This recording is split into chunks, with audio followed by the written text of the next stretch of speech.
Hi, my name is Dave Frank. Welcome to my 43rd Internet Masterclass. I'm coming to you tonight live from Hari, NYC, our beautiful yoga studio located at 140 West 30th Street in the heart of Manhattan. This evening, in the spirit of sharing the good stuff, I'm going to throw a curveball from my usual masterclasses about jazz and contemporary music. I'm thrilled to offer you a masterclass on one of the great spiritual teachers of the 20th century, Paramahansa Yogananda. I first became aware of Yogananda from his epic book, Autobiography of a Yogi. I started investigating his teaching shortly after reading Autobiography, and was amazed to find that he authored a complete library of books, lessons, and audio-video recordings on a wide range of subjects from the sublime to the ordinary. For some reason, reading his teaching resonated with me on a profound level, and 15 years ago I decided to put my hand in his as I walked through life. Being Paramahansa Yogananda's student has offered me a daily source of creative energy, courage, hope, and inspiration. My reason for doing this class is simply to share that which has helped me, in the interest that you might find something to help you too. Welcome! Paramahansa Yogananda was born on January 5th, 1893 in Uttar Pradesh, India. The son of a railroad executive, Yogananda lost his mother at the age of 11. The loss of his mother affected him deeply and got him started on an epic journey that included visits and studies with many of India's greatest sages and saints. At the age of 17, Yogananda met his guru, the great Swami Sri Yukteswar Giri. He remained in Sri Yukteswar's hermitage for the next 7 years, absorbing the wisdom of his teacher, and attained a very advanced spiritual state as a result of extensive meditation training. In 1917, Yogananda started his first school for boys in West Bengal that combined meditation and yoga training in addition to the modern school curriculum of the day. In 1920, Yogananda left India and traveled to Boston as India's delegate to an international conference of religious liberals. Arriving in America, he began his mission of introducing yoga and meditation to the West, doing countless cross-country tours speaking to audiences of thousands in the major cities from coast to coast. The entire explosion of yoga that we are witnessing today has many of its roots in the life of Yogananda, the first long-term emissary connecting East and West. He founded his organization, Self-Realization Fellowship, in 1920, and in 1921 established his headquarters in Los Angeles at Mount Washington. In his 31 years in America, Yogananda introduced and initiated millions of people to the science of Kriya Yoga, wrote an entire library of incredible books and courses, and started yoga and meditation centers all over the world. Yogananda was an ultra-hip cat who started a revolution in human consciousness. He died in 1952 as he was giving a speech about uniting the East and West at the Biltmore Hotel in Los Angeles. Unknown in modern medical annals, after his death, his body exhibited signs of incorruptibility. 20 days after his death, his body showed no sign of decay or physical disintegration. Far out. His legacy lives on in his organization, Self-Realization Fellowship, and has grown to include more than 500 temples and centers of learning worldwide, with members coming from 175 countries. SRF publishes books and videos on Yogananda's teachings, offers correspondence courses and residential training to interested students, and has an extensive website devoted to Yogananda's life and teachings. The essence of Paramahansa Yogananda's teachings is that it's possible to know God, to experience Him directly. Yogananda describes God in millions of ways throughout his remarkable teachings. God is described as a presence, a being, a light, and an energy, for starters, that is essentially invisible, but you can feel it through your meditation practice. Yogananda describes God as the infinite power that moves everything in creation. You can feel this power within you as a literal flow of energy, light, and joy that imparts a powerful feeling of well-being. The invisible power that turns a seed into a tree is God, Yogananda says. God is the electricity. We are the light bulb. The light bulbs may be infinitely varied in terms of shape, color, and brightness, but the actual power with which they shine is the same for all. In another example, Yogananda says that individual human beings are like the individual jets of flames on a gas stove, and God is the reservoir of gas beneath the stove. Through a meditative practice, you can begin to see and feel God everywhere as a light, an energy, a joy that is right behind the appearance of whatever you can see with your physical eyes. The awareness of this God presence can have a profound effect on every aspect of your health and life.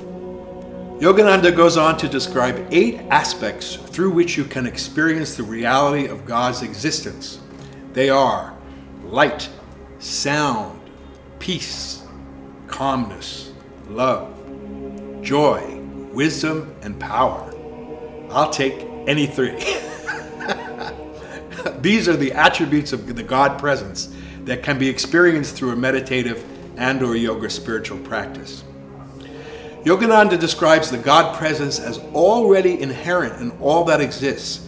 It's already here, like the oil in the olive or the milk in a cow, he says. He describes meditation and spiritual practice as a way to extract the oil, the God presence, from the olive or the milk from the cow. Here is a semi-professional diagram of some of the things we're talking about tonight. Here we are, a human being, and all of these aspects are happening all the time, forever. We have thoughts, feelings, we have wonderful things happening, terrible things, we have health, we have disease, and also we have the God vibration and presence right in the middle of it all the time. The practice of yoga and meditation, spirituality, any way you like to do it, is about tuning in to the presence of God channel that's always broadcasting. Yogananda's teaching emphasized the experience of God rather than the belief in God. There are lots of ways he teaches to experience the God presence that I have found to be particularly useful. Here are 7 basic ways. 1. Invocation. It seems that God likes to be addressed with terms such as thee and thine, etc. Yogananda uses this invocation to tune into the God presence. Heavenly Father, Mother, Friend, Beloved God, Saints of all religions, I bow down to you all. You can try invoking the presence of God through saying or repeating this inwardly. It may help to concentrate your attention at the point between the eyebrows or in the heart with this invocation. Yogananda says that God is one of the many internal radio stations that you can tune into with your mind. Try it, it works. 2. Meditation. Yogananda places the greatest emphasis on the daily practice of meditation in the spiritual quest. In his path, there are 4 basic meditation practices that one can choose from. They are called Hang Saw, the Om meditation, Kriya Yoga, and the recharging exercises. There are no exclusive practices that are right for everyone. Yogananda suggests that we find any spiritual or meditative practices that suit us from any path and practice them faithfully. He describes a practice of meditation as a way to recharge our life with the divine current or electricity of life that is the essence of the God presence. Connecting with the God presence that is already within us and around us promotes all forms of healing, boosts our overall energy level, and gives us instant access to the love, bliss, joy, and creativity that we all wish for. 3. Devotional chanting. Repetitive chanting alone or with a group can be a quick way to contact the divine presence. Yogananda has composed many beautiful cosmic chants that he designed specifically for this purpose. Of course, you can use any chant from any tradition that speaks to you. Repetition of the chant with concentration and feeling can turn the lock on the God presence. 4. Spiritual study. I find that something unique happens when I read from Yogananda's teachings. Somehow he is able to inspire me and awaken that sense of the divine through reading his books, lectures, and so on. I try to do it every day. It's like an oasis from the craziness of life. Spiritual study of any path that moves you is a powerful tool to recharge and refocus it. I like doing it while taking a bath. 5. Meditation on a picture of the teacher. To sit and meditate on the image of one's teacher can be a powerful way to feel that divine dimension. Especially to look into the eyes of a master through his picture can have a tangible effect. 6. Prayer. Yogananda says we should throw shell after shell of prayer to break down the walls that obscure the divine presence. He has a wonderful little book called Metaphysical Meditations that can be used for this purpose, or one can use any prayer that appeals to one. Deeply felt repetitions of prayers or affirmations can be powerful ways to connect with the source. 7. Practicing an art form. Practicing any art form, music, writing, dance, jazz, sports, with concentration can be very effective in bringing one in touch with the creative energy source of the universe. It can be very powerful to concentrate on one or more of the attributes of God listed above: light, sound, peace, calmness, love, joy, wisdom, and power as you practice your art or do your performance. Concentrating on attributes of the God presence while doing your art can add an extra depth and strength to your practice or performances. Pick any aspect that you like. Explore them all. According to Yogananda, these are just a few of the ways one can feel the presence of God. As in learning to play jazz, for example, Yogananda places the highest importance on developing a relationship with the God presence by devoting regular time to daily practice. The relationship with the divine that you establish through your regular practice can be a real experience of joy during the good times of life and a profound comfort and source of strength during life's many sucky periods. The older you get, the more it seems that this divine connection is needed to help process the ups and downs of being human. Yogananda counsels us to spend the time necessary to forge a strong connection to God. He says if you don't invite God to be a summer guest, he won't be there in the winter of your life. I found a close relationship between practicing jazz piano and practicing meditation. First, you choose the art form or spiritual practice that appeals to you.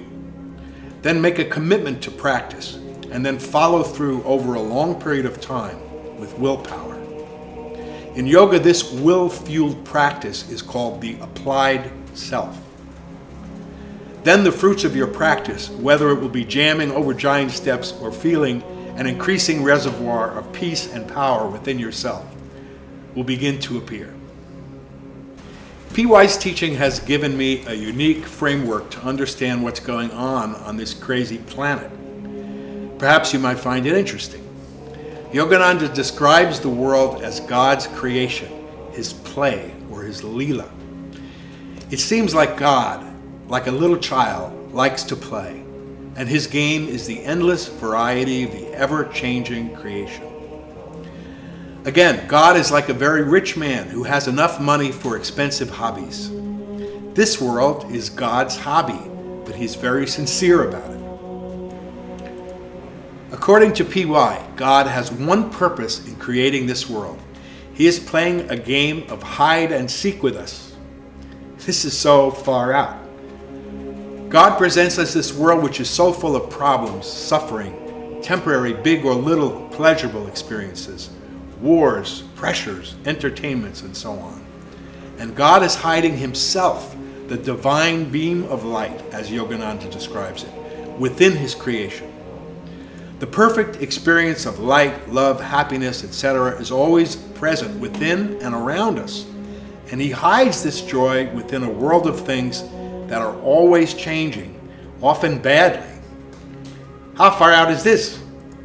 P.Y. says the world is created as a nightmare intended to disillusion you. not to hurt you, but to get you to run to the God presence within it and beyond it. One time a student was working in a garden with Yogananda, and the student said to him, "This garden is so beautiful. Beautiful trees, terraced lawns, but there are so many annoying mosquitoes. Why did God create this beautiful garden with so many pesky mosquitoes?" Yogananda said, "The mosquitoes are God's way of bringing you closer to Him. All the bad stuff in creation is a mosquito meant to disillusion you from ordinary life, so you will look for the ultimate prize hidden within it." According to Yogananda, the perfect God presence. PY often counsels us to look at life like a movie. He says, when you go see a movie, you like to see a movie that has a lot of action, don't you? A movie is much more interesting if there are villains and heroes, births and deaths, complicated plots, and so on. When you look at the screen, it appears that people are being killed, hurt, betrayed, etc. But if you look away from the screen and look towards the projection booth, you see that actually what's happening is nothing but a play of shadows and beams of light. If you remember to look towards the beam, you will remember that what seems real on the screen is literally nothing but light beams projected. Nobody's really being hurt at all. In this way, Yogananda tells us not to take life too seriously. Everything that looks horrible within the show of life is basically a projection of God's lights and shadows. If you play the show of life with God, everything is a nest of fun, he says. Without God, everything is everything except fun and could be a disaster. The key to tolerate the world is to see through all the wonderful and horrible things that seem to be happening and perceive the God presence behind the appearance. You can actually see and feel the reality of the divine beam of life beyond appearances through developing your spiritual or meditative practice. Everything is a play. Don't take anything in life too seriously, Yogananda says.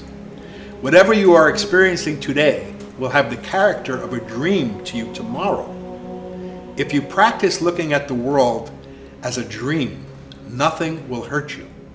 If you are experiencing a difficult time now, say to yourself, this situation is a nightmare that will soon pass. Yogananda says, get away from the ocean of suffering that is this world and turn your attention to the light, the vibration of God that is behind appearances. It's right within you. Nothing can disturb you then.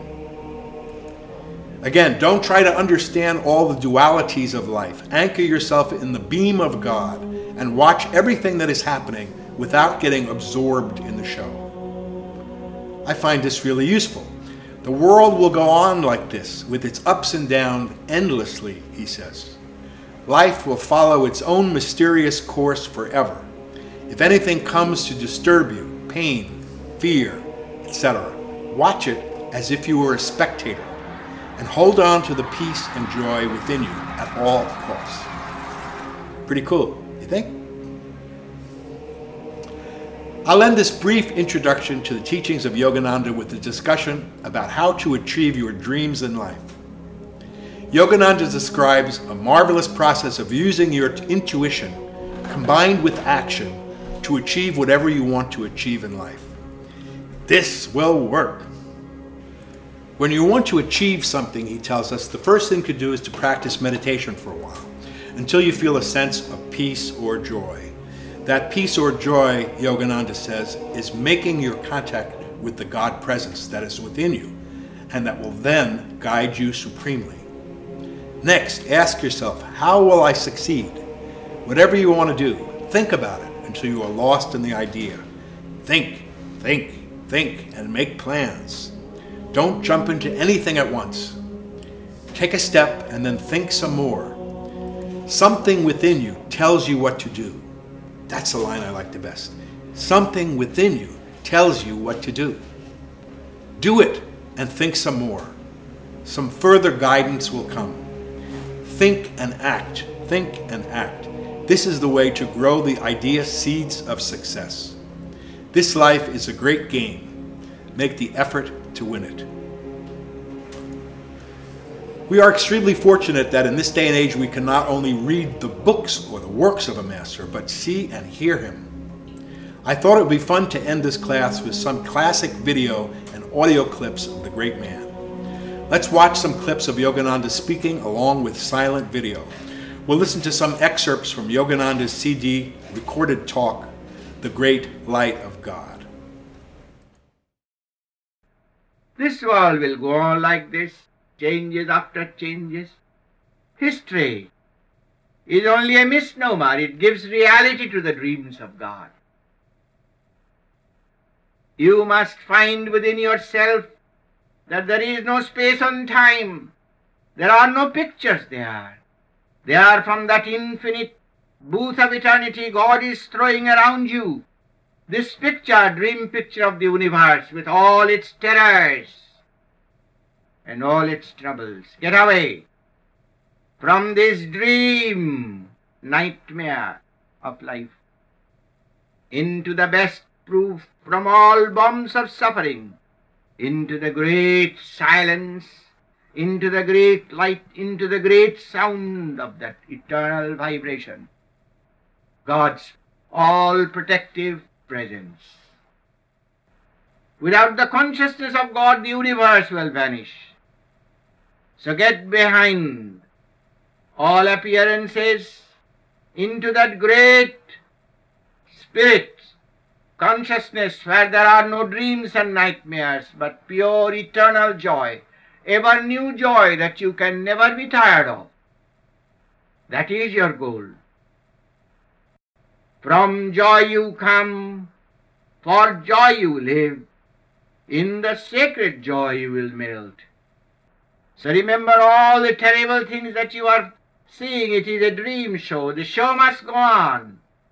If there are shows of angels morning, noon and night, there will be no more reality to this dream. That's why God has made this dream terrific. Not to keep you engaged, but that you may get out of this into the supernal land.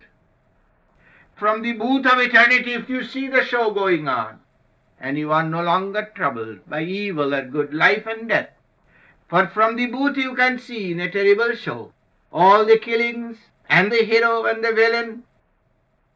They are all the different vibrations of light. But the villain was made that you love the hero, and from the hero you must go to the beam, and from the beam you will see that this is nothing but a movie. We must get away from the dualities of this dream life. It's a terrible dream, hard to forget. But if you practice Kriya Yoga and do these things every year, as long as you are alive and whenever, instead of waiting for Christmas, whenever you have time, make time. Don't spend time on useless things. Those that will go on with the dream, they will have terrible time. God made this dream to make it a nightmare, that we may all run to his eternal presence. He did not make this dream nightmare to torture us, but that we may get away. That's why Krishna said in Bhagavad Gita, get away from this ocean of suffering and misery of mine.